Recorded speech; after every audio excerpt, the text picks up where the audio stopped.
Bonjour Julieta. Bonjour Lydia. Eh bien, écoute, je suis heureuse de t'accueillir aujourd'hui dans cette interview un peu spéciale parce que c'est pour effectivement les femmes hypersensibles qui sont désireuses de sortir de leur crise de vie. Donc cette vidéo sera publiée donc, dans mon groupe privé et je te remercie vraiment, vraiment du fond du cœur d'avoir accepté cette invitation. Mais c'est avec un grand, grand plaisir. Alors, je vais te présenter pour commencer, quand même que les personnes sachent un peu qui tu es. Donc Julieta Beautrix, donc tu habites à environ 50 km de Paris, et tu es d'origine polonaise. Donc tu vis en France avec ton mari, tu as deux enfants, on dit ton âge quand même. Tu as 43 ans, tu es plus jeune que moi, alors c'est facile à dire. Et puis, on ne regarde pas, comme on dit, on regarde, à partir d'un certain âge, comme je dis, chez les femmes, on ne regarde plus les rides, on regarde plutôt effectivement le sourire et on regarde les yeux qui pétillent parce que je pense que nous sommes des femmes pétillantes. Qu'en dis-tu? Je suis ravie de cette présentation, surtout que tu m'as rajeuni un petit peu, mais on va garder le secret. Oui, très bien, très bien. Effectivement, tu as raison, je me suis trompée. J'avais pris des notes pourtant, tu m'avais dit, c'est bien, on ne saura pas exactement. Alors, comme je dis souvent aussi que je suis polonaise 100%, que je vis en France depuis une vingtaine d'années. Et donc, je me retrouve dans un moment de ma vie où j'ai vécu la moitié en Pologne et la moitié en France. Donc, c'est moite-moite. Oui, effectivement, je suis maman de deux filles et je vis dans l'Oise. Je pense que tu as pas mal dit, on va continuer. Parce que en fait, là, c'est ta présentation un peu personnelle, mais tu as donc vécu une transition professionnelle et aujourd'hui, tu es coach. Alors, je vais redire, parce que là, je ne veux pas faire d'impair, je vais quand même reprendre un peu mes petites notes. Donc, tu es coach en développement personnel et spécialisé en fait dans la gestion des émotions. Et donc, tu accompagnes les personnes justement, notamment pour la perte de poids.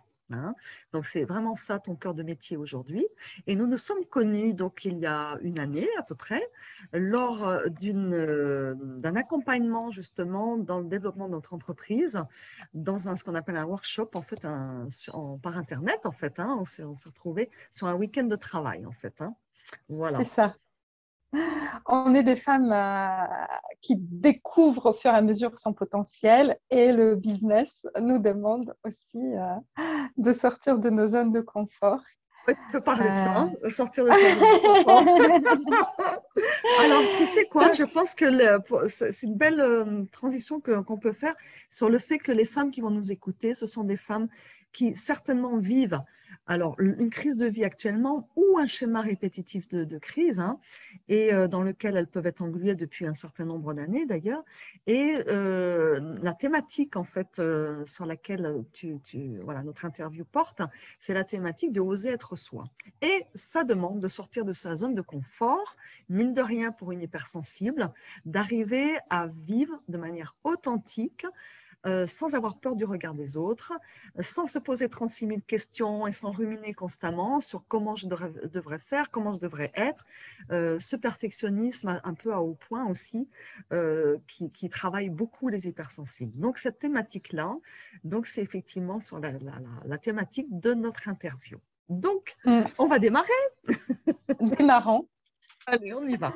Alors, dis-moi, déjà, Julietta, par rapport à ton hypersensibilité, est-ce que tu peux dire que tu as eu un moment particulier dans ta vie où tu as eu comme une révélation de ton hypersensibilité ou au contraire, c'est quelque chose qui s'est, voilà, que tu as de manière, on va dire, peut-être transversale, tu as compris que tu fonctionnais peut-être différemment ou voilà, comment ça s'est passé pour toi?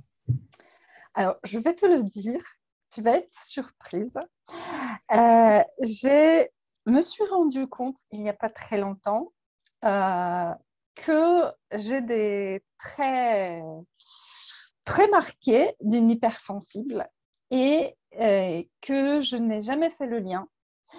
Comme je te dis, mon chemin de vie m'a toujours demandé assez d'audace parce que quand j'ai décidé de partir en France, c'était vraiment une volonté quitté. J'apprenais le français en Pologne et je sentais que ce pays, c'est quelque chose qui m'attire beaucoup. Par contre, ma situation d'une étudiante polonaise dans les années 90 n'était pas simple. Et pourtant, j'ai dit à ma mère, tu sais, maman, l'année prochaine, je vais partir à Paris. Elle m'a dit, mais quel Paris? J'ai dit, tu sais, c'est celle qui est la capitale de la France, tu vois. Je mais t'es folle, on n'a pas d'argent, on n'a pas de contact, comment tu veux faire? Il dit, t'inquiète, je vais me débrouiller. Et effectivement, je suis partie dans le programme, ce qu'on appelle les filles au pair.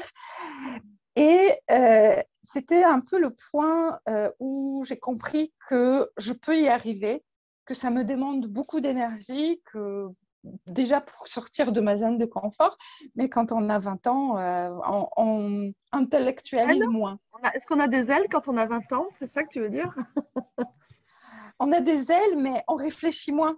Parce que je me suis quand même plantée à Paris avec un sac à dos rempli plus de livres que d'autres choses.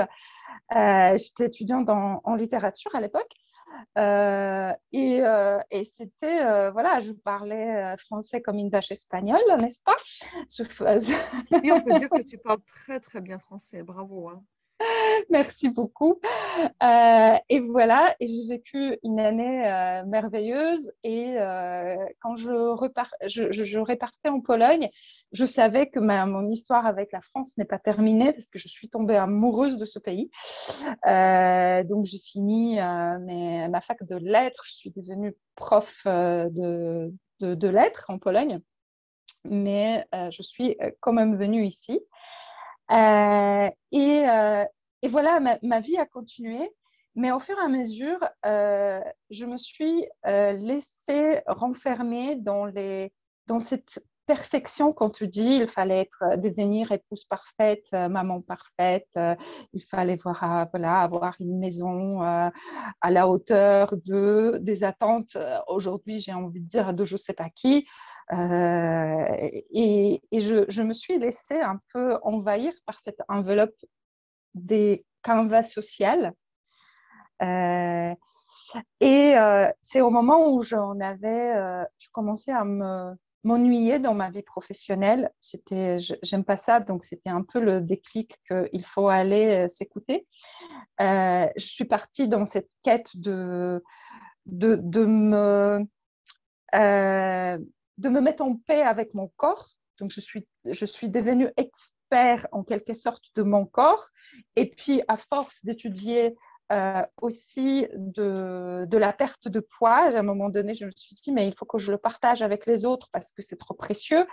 Et je suis tombée sur le métier de coach qui m'a dit, mais c'est par ce biais-là que j'ai envie de le faire parce que le lien entre la silhouette et les émotions, c'est l'essentiel et tellement si personne le font.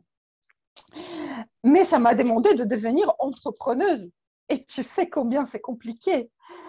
Et au fur et à mesure, j'ai compris que je dois sortir de mes zones de confort et je dois casser un peu les codes.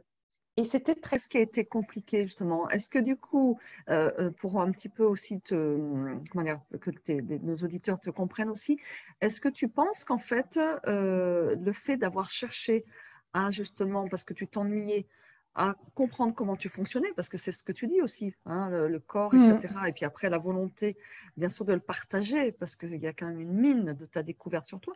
Est-ce que c'est aussi dans cette quête et cette découverte que tu t'es rencontrée et que tu as compris que tu étais différente par certains aspects? C'est pas à ce moment-là. À ce moment-là, j'ai découvert que il faut que j'aille. Parce que c'était comme une lave qui est montée dans le volcan. Et je me dis, je peux plus rester dans un poste quoi, une évidence. administratif. Exactement. Mais je n'avais pas encore les outils. Et donc, en cherchant, voilà, j'ai parcouru le chemin. Et à un moment donné, j'ai compris que, en fait, tous ceux qui ont réussi sont passés par là, que j'étais pas la seule. Je veux dire, pour moi, les gens qui ont réussi, limite, la réussite les accompagnait dans le berceau déjà. C'était les faits qui se sont penchés sur leur berceau et puis la réussite allait avec. Pour moi, c'était ça l'image Et moi, la Et la petite chance, tu sais, polonaise, il y en a qui disent, bah oui, mais il y en a qui ont de la chance, d'autres qui n'en ont pas. oui, c'est Hein, tu ça. sais? Et en fait, au fur et à mesure de rentrer dans ce monde-là, j'ai compris qu'en fait, derrière leur image d'entrepreneur à succès, il y a des échecs, il y a des doutes, il y a des émotions. Et je me suis dit, ah mince, mais ils vivent les mêmes choses que moi. Alors ça veut dire que moi aussi, je peux aller vers la réussite. Et c'est, ma chère Lydia, c'est toi qui m'as appelé il y a à peine quelques semaines, hein, et qui m'a dit, mais tu as le profil d'hypersensible. Et je te dis, mais non, mais Elle est bonne n'importe celle-là. quoi. Et en fait, je dis, mais parce que c'est quoi hypersensible? Alors, le terme, je l'ai entendu il y a quelques années déjà. Et puis, tu m'as fait une description de ce que je ressens. Et je me suis dit, mais mince alors, oui, en fait, je suis Quoi alors, du coup? une Du coup, donc, hypersensible c'est en rigolo parce que déni. ça t'a fait quoi de maintenant peut-être effectivement, on va dire comprendre ou en tout cas saisir mieux. Ça te fait quoi, toi, à l'intérieur? Alors là, il faut que je te fasse un chèque ou des remerciements. Je ne sais pas, tu en verras après, hein. Mais Il y a des témoins, il y a des témoins. Non, elle a des témoins, hein. Mais ce jour-là, en fait, je me suis dit que, que ton fonctionnement, il a un nom, qu'il y a des tribus des gens comme ça. Et en fait, tu peux te faire confiance. Et derrière cette conceptualisation de te peut te faire confiance, il y avait toutes sortes de décisions qui se sont enchaînées et qui m'ont attirée. Mais tout d'un coup, il y a des gens qui m'appellent en disant, mais ton accompagnement m'intéresse. Là où jusque-là, je me disais, mais moi, la polonaise, avec mon accent, avec ma tête, qu'est-ce qu'ils vont faire confiance à cette personne-là? Et en fait, les gens qui sont alors embêtés par leurs problématiques de poids et intéressés par mon approche de lier la silhouette et les émotions, ils n'ont pas grand-chose à faire de mon accent ou de mes maladresses du français qui sont toujours là, hein, mais on en charme rigole. aussi, hein, Julieta. Hein. Sache que c'est un charme. Hein. Écoute, et que tout d'un coup, ce que je représente avec ma sensibilité, avec mon envie aider les autres, me mettre au service des autres, je n'ai pas besoin de le cacher. C'était ça aussi ce que tu m'as fait comprendre, peut-être malgré toi. Euh, je me dis, mais en fait, c'est une facette qui peut être montrée et tu n'as pas besoin de faire la dure quelque part. Parce que c'était ça aussi. Tu peux montrer ta Thématique là. Hein. fragilité. Je pense qu'on est dans la thématique complètement. Je Oser pense être aussi. soi. Hein. Exactement.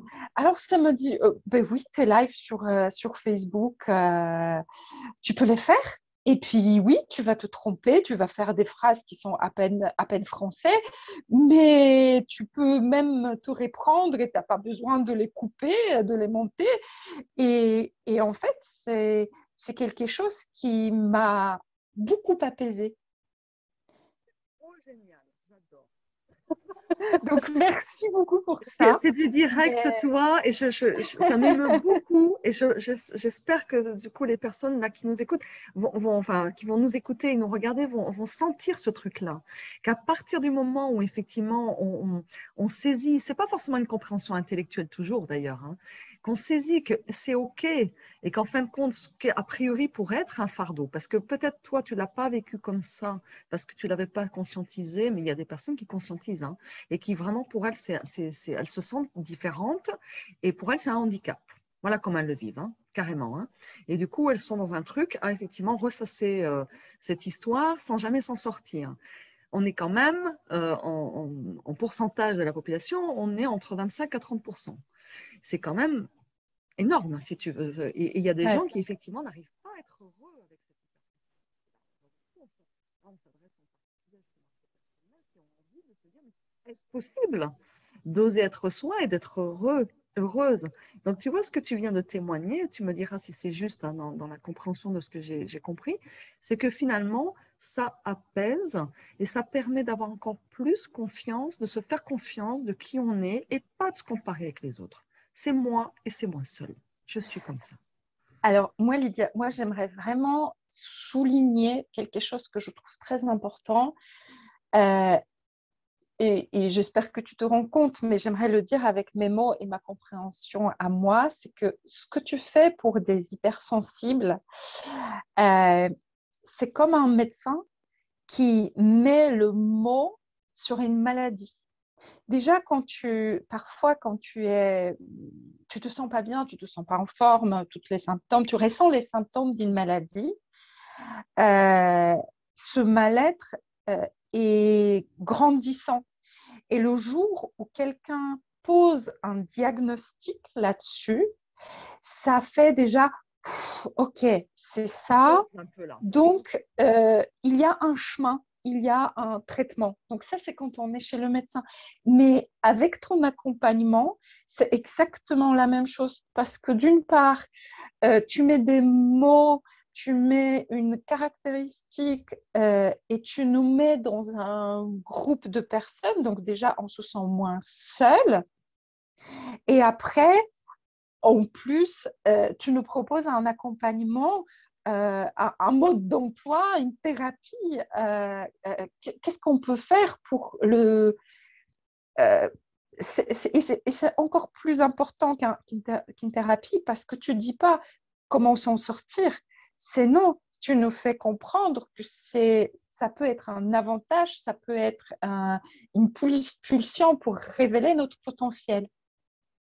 Et ça, c'est vraiment magique, ça n'a pas de prix, ça n'a pas de description. Donc moi, je tiens juste à souligner que tu es coach en bien-être et que tu accompagnes des femmes hypersensibles qui désirent sortir de leur crise de vie.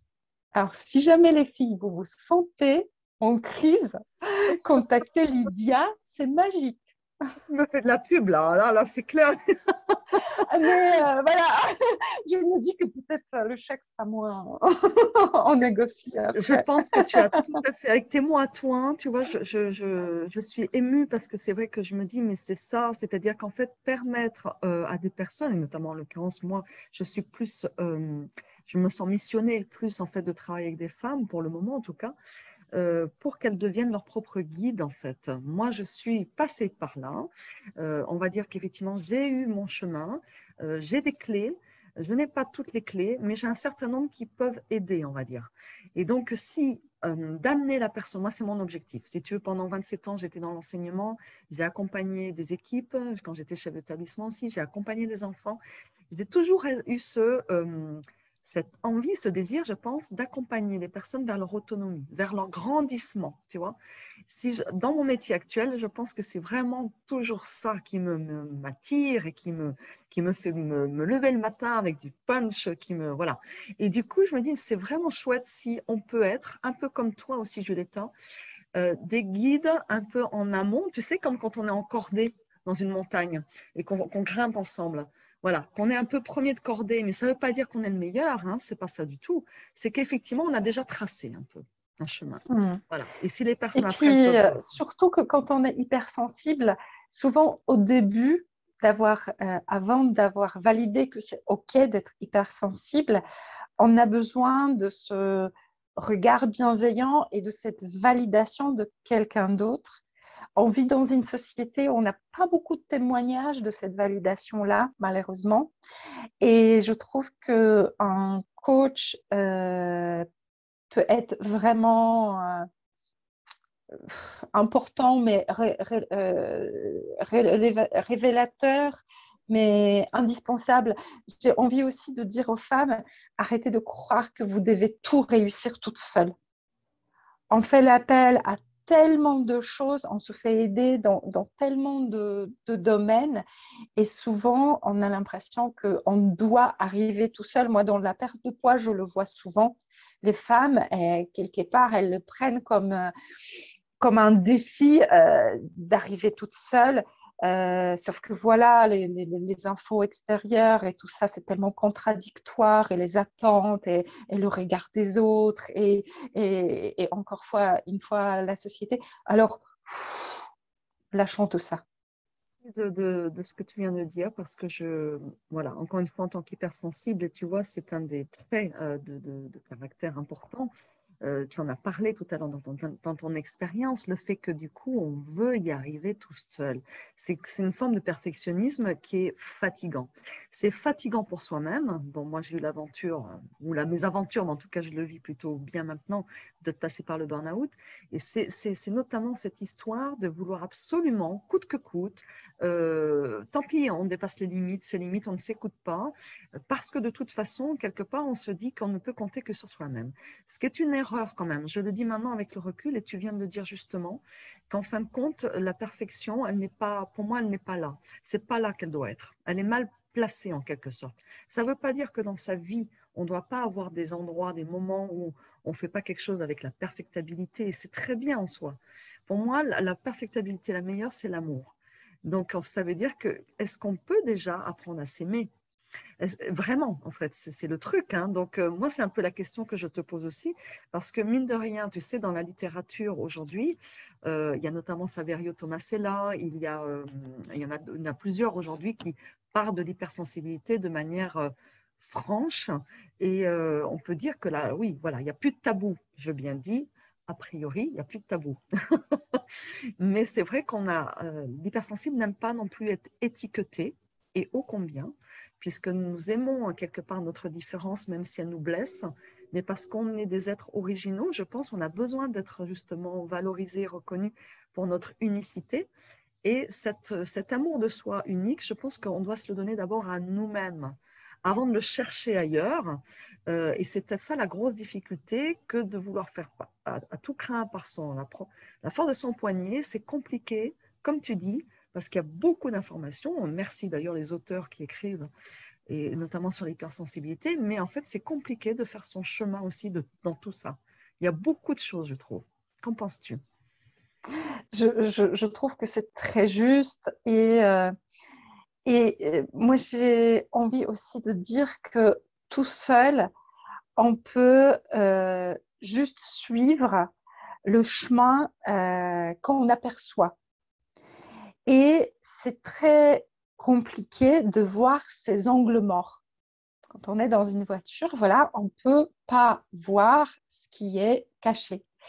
Et les accompagnateurs, quel que soit leur domaine, ils nous servent aussi beaucoup à éclairer ces angles morts pour dire, regarde, là, tu as toujours fait comme ça, et regarde, si jamais tu tournais légèrement à gauche, regarde, il y a cette manière de faire. Ça veut dire pas qu'elle est meilleure, ça veut pas dire qu'elle va te correspondre, mais cette personne, elle nous aide à explorer des solutions que nous-mêmes, nous ne pouvons pas explorer parce qu'on peut pas, on n'a pas la vue 360 degrés, et notre cerveau, il est fait pour avancer, pour économiser de l'énergie, pour automatiser des choses, parce que ça nous sert dans l'apprentissage. Quand on apprend à conduire la voiture, on est bien content de connaître d'avoir cet apprentissage à vie, parce que s'il fallait apprendre le créneau tous les matins, moi, je m'achète une trottinette électrique. Mais dans d'autres domaines de vie, moi, je le vois très souvent. Parfois, les gens, ils répètent, je ne sais pas, le petit déjeuner tel qu'ils le prenaient depuis qu'ils aient 10 ans. Et même s'ils sont néfastes pour leur silhouette, pour leur santé, jamais ils les remettent en question, parce que c'est le mode de pilotage automatique.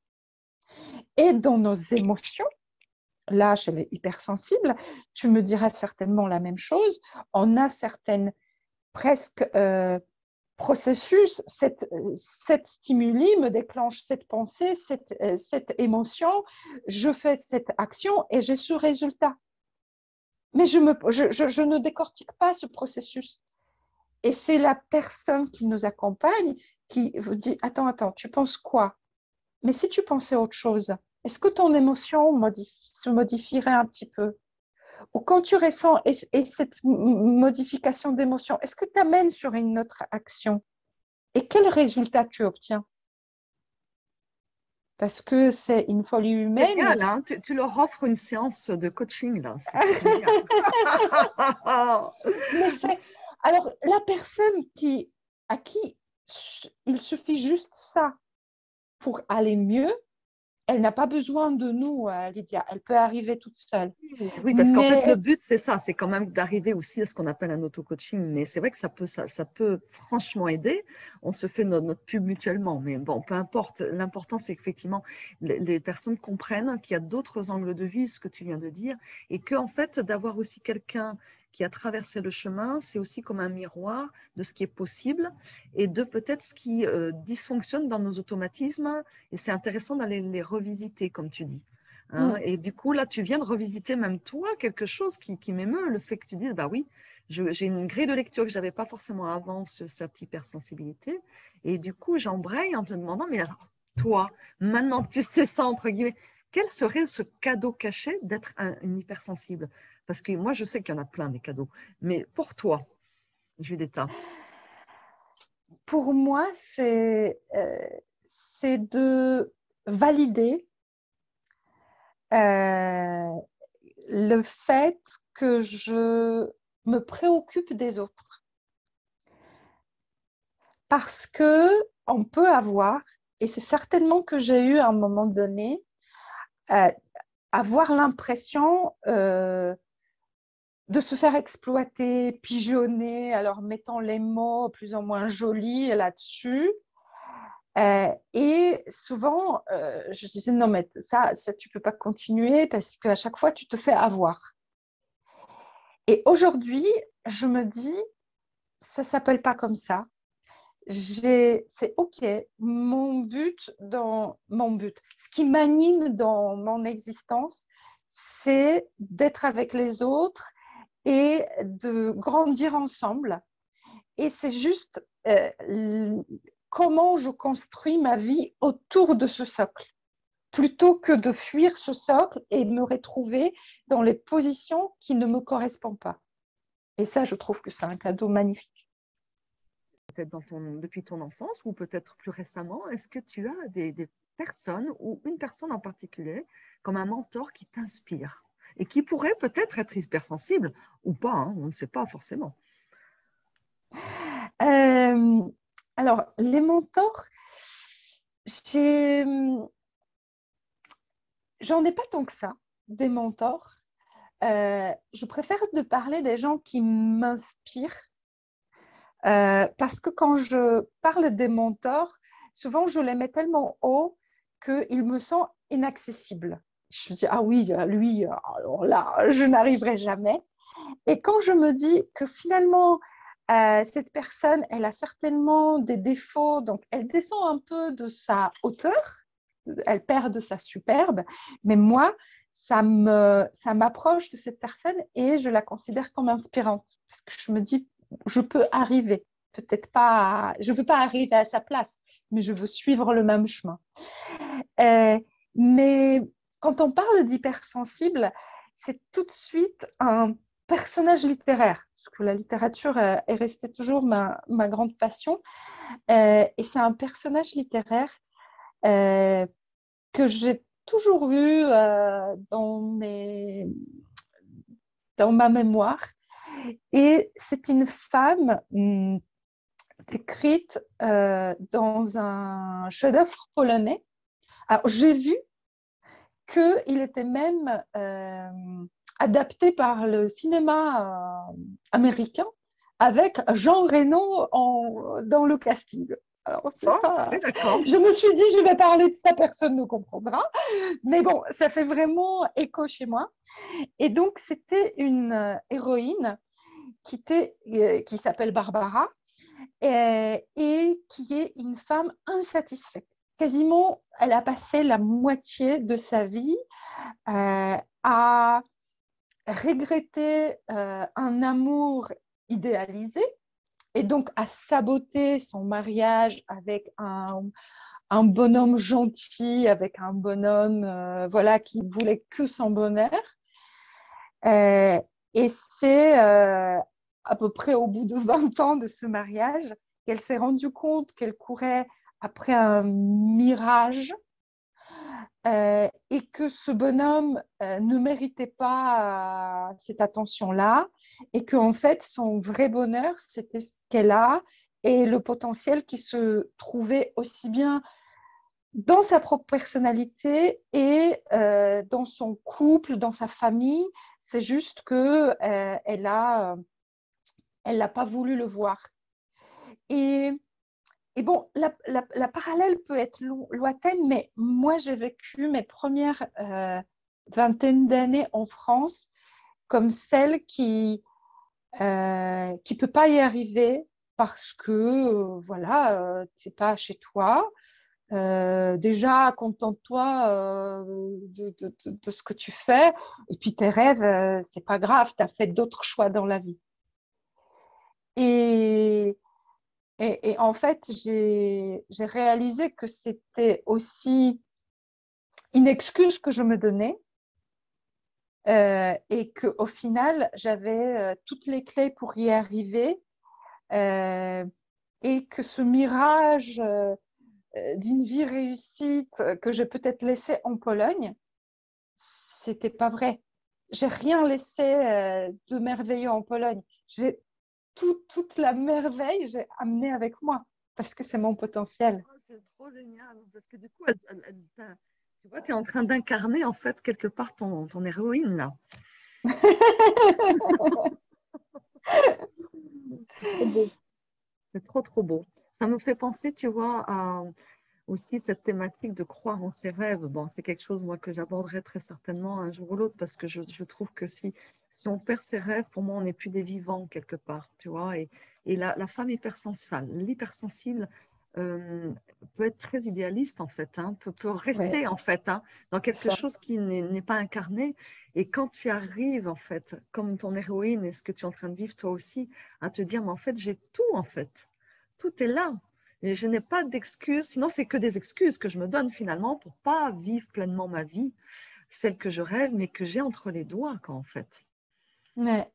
Ah, c'est trop Et beau. c'est aussi important que on n'a pas besoin forcément de suivre des rêves de notre enfance. Et que parfois, on se dit non, mais moi, je pourrais jamais atteindre mes rêves parce que mon rêve, c'était ça. Et moi, par exemple, mon rêve, c'était d'être journaliste à la radio. Et j'ai fait des études pour, et puis je me suis même retrouvée dans une radio. Et finalement, c'était pas si magnifique que ça. Et j'ai pris un autre chemin. Et aujourd'hui, je me dis, mais arrête avec ce rêve. C'était un rêve de gosse, mais aujourd'hui, tu vis une autre réalité. Le monde, il est différent. Tu es différente et tu as le droit de te construire d'autres rêves. Bien sûr. Et ça, c'est ce que les hypersensibles, souvent, ne peuvent pas voir toutes seules. Et c'est compliqué de se projeter dans, on va dire, la deuxième partie de notre vie, quelle qu'elle soit des anciens. Qu'on en avait qu'une, je crois, c'est quelque chose comme ça, le C'est titre du ça, livre. ça c'est le titre, ouais, Et, exactement.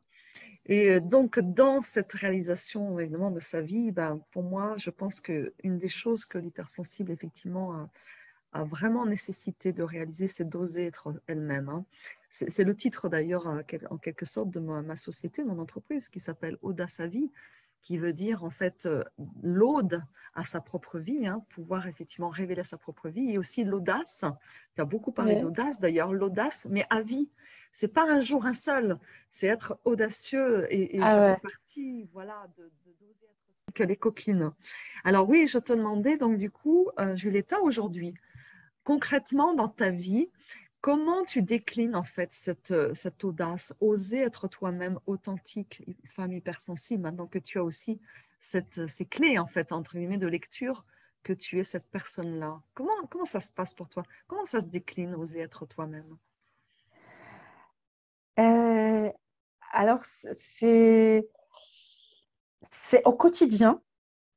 Et en fait, pour moi, ça paraîtra un peu contre-intuitif, mais une des clés, c'est de permettre aux autres euh, vivent leur vie sans que ça m'impacte. Cette posture de permetteur, ce qui n'est pas un mot très français, mais c'est vraiment celui-là. Du moment qu'on comprenne l'image, tu vois. Voilà, c'est de ne pas prendre personnellement, comme dirait des accords Toltec, les agissements des autres et de me dire, OK, je n'ai besoin ni les critiquer, ni les dénigrer, ni les aimer. Je peux leur laisser la possibilité de agir selon leur, donc comme je dis leur, c'est les gens qui m'entourent, hein, leur envie, leurs valeurs, leur mode de vie, sans que ça m'impacte. Et ça, c'est un grand soulagement. Mais c'est vraiment au quotidien. C'est aussi bien sur la route quand il y a une personne qui vous klaxonne parce que voilà, il n'est pas content, le bonhomme, parce que tu as tourné trop tôt ou trop tard. Je dis, OK, je conduis, je n'ai pas fait d'accident, tout va bien. Voilà. Et ça va être jusqu'à la relation très proche avec la famille. Je ne sais pas, la tante qui a dit ça. Ok, la tante a le droit de dire ça et ça n'a pas besoin de t'as pas besoin de ruminer ça pendant 3 jours et de ah mais tu t'as vu, ah, elle a dit ça, mais comment elle a pu. Non, non, non. Elle a le droit et moi j'ai le droit de vivre ma vie. Et ça, c'est mon audace. Parce que comme beaucoup d'hypersensibles, j'étais très impactée par les avis des autres. Beaucoup touchée quand j'ai commencé à mais en tout cas me former en développement personnel, c'est que dans chaque situation, aussi difficile qu'elle soit, on a toujours au moins 5% de décision qui nous appartient. Et si on commence par ces 5%, on peut apprivoiser au minimum ou tourner à notre avantage ou se retrouver dans chaque situation. Si on commence à se concentrer, focaliser sur des choses sur lesquelles on n'a pas d'influence, je vis dans l'Oise. Si tous les jours je râlais qu'il pleut, je serais très malheureuse. J'ai vécu en Afrique, j'ai vécu dans le sud de la France, voilà. Et aujourd'hui, je vis dans l'Oise et j'en suis très heureuse parce que je sais que la météo, ce n'est pas un sujet, pour moi, ce n'est pas vital. Donc, je sais que les gens sont plus. Mais voilà, il y a des choses sur lesquelles on n'a pas d'influence. Et il y a dans chaque situation au moins 5% sur laquelle j'ai mon impact. Et donc, je commence toujours analyser ou réagir dans une situation par ces 5% à moi. Et comme par magie, souvent, ces 5% se transforment en 10, en 20, en 25, et je commence à respirer. On a un impact sur ces 5%, comme tu dis, qui deviennent de plus en plus même importants. Hein. Sachons avoir cet impact sur ce qu'on peut bouger, faire bouger finalement à l'intérieur de soi. Et ça change beaucoup. Hein. Merci infiniment, Julieta. Est-ce que tu souhaites partager ton actualité d'aujourd'hui par rapport à justement ton entreprise? Voilà, donner un petit clin d'œil aussi sur ce que tu vis et ce que tu aimerais partager. Je pense qu'on a déjà pas mal éclairé. Je pense que tout le monde a Inspirant compris donc peut-être, oui. que j'accompagne des femmes dans une démarche de perte de poids durable, mais que je préoccupe beaucoup plus des ressentis, des émotions et de manière comment la personne a envie de vivre sa vie que vraiment de la nourriture. Souvent, je dis que je m'occupe de la relation que les femmes ont avec la nourriture et pas vraiment des assiettes, même si on en parle, hein, parce que souvent au début, c'est un peu stressant. Donc voilà, c'est mon activité. J'accompagne des femmes à distance, comme ça. On se voit en Zoom. Parfois, on crée des groupes de parole entre plusieurs. C'est des rencontres absolument passionnante. Je pense qu'on pourrait bientôt croiser nos groupes parce que des hypersensibles et les personnes qui sont en surpoids parfois se retrouvent Thématique dans un peu beaucoup identique, de hein. thématiques. Exactement. Voilà, donc on peut me trouver sur les Facebook, sur les LinkedIn et sur mon site C'est ta silhouette.